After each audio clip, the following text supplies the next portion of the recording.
एक बिहार में मैं गया कथा सुनाने, तो मैं घर में घुसा, एक बहन, मैं सबके यहाँ जाता हूँ गांव में, जब कथा सुनाने जाता हूँ तो सबके घर, एक मैया के घर गया, तो मैया,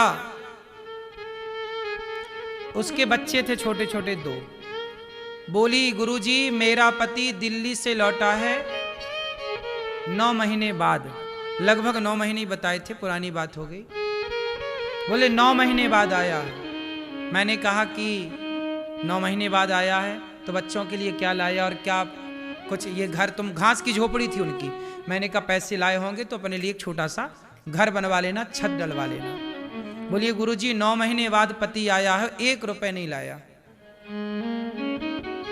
अब बताइए मैं कैसे बच्चों को खिलाऊं, कैसे बच्चों को कपड़े पहनाऊं, कैसे पढ़ाऊं, खाने को तो चाहिए। अब पत्नी 2 बच्चे भी संभाले और बच्चों के लिए कमाए भी, तुम नालायक क्या करोगे फिर? कमाओगे और शराब पी जाओगे।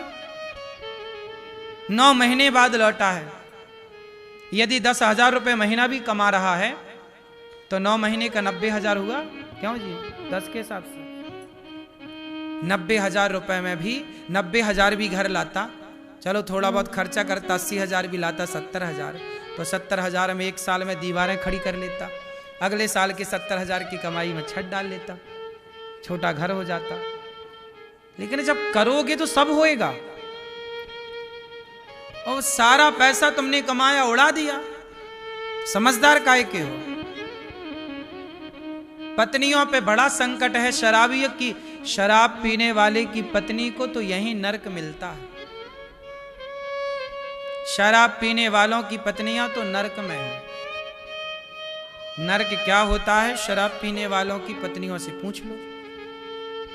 घर का माहौल बिल्कुल नरक जैसा है, हाँ या ना? लेकिन ये आदमी बुद्धू समझते ही नहीं, कैसे समझाए साले को?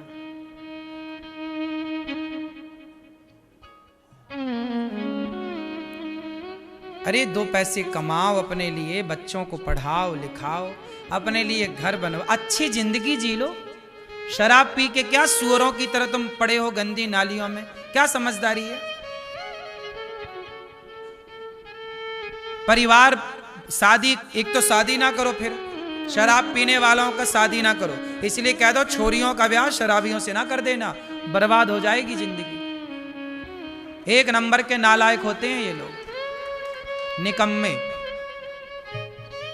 ये पत्नी से और कहेंगे बाप से पैसे लाओ, शराब पिएगा मांग मांग के। अपनी छोरी को कुंवारी रखो पर शराबियों को ना ब्याह हो।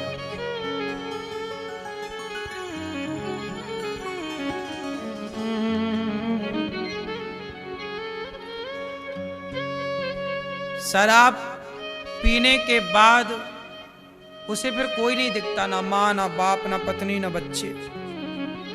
कलयुग है ना, शराब में कौन बैठा है? कलयुग, तो वो अपना प्रभाव दिखाता है, इसलिए बच के रहना। आपकी भलाई के लिए समझा रहा हूं। पियोगे तो नुकसान हमारा, क्या करोगे? अपना ही करोगे।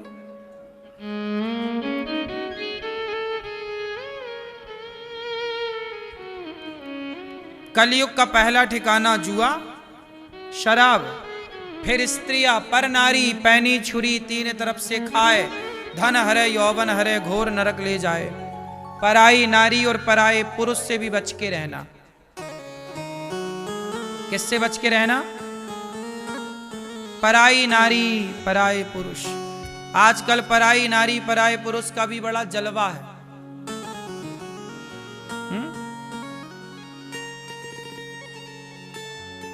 आजकल तो आदमी, पुरुष लोग, कुछ पुरुष, सारे नहीं, कुछ पुरुष पराई स्त्रियों के चक्कर में पड़े हैं। कुछ लोग तो शादी ही नहीं करते कि बिना शादी किए ही पराई नारियों में खुश हैं। कर लेंगे तो एक में बंध जाएंगे, नहीं करेंगे तो खुला सांड घूम रहे हैं। क्यों? आजकल शादी भी नहीं कर रहे हैं कुछ लड़के, क्योंकि पर नारी में फंस चुके हैं। औरतों का कुछ औरतों का काम और कुछ औरतों का धंधा भी है मर्दों को फंसाना। लड़कों को फंसा लेती हैं अपने झूठे प्यार में। और आजकल लड़कियां तो कम, शादीशुदा स्त्रियां भी कुछ कुछ, उनका भी मन डोल रहा है, डगमग डगमग। मन डोला मेरा तन डोला, सब डोल रहा है।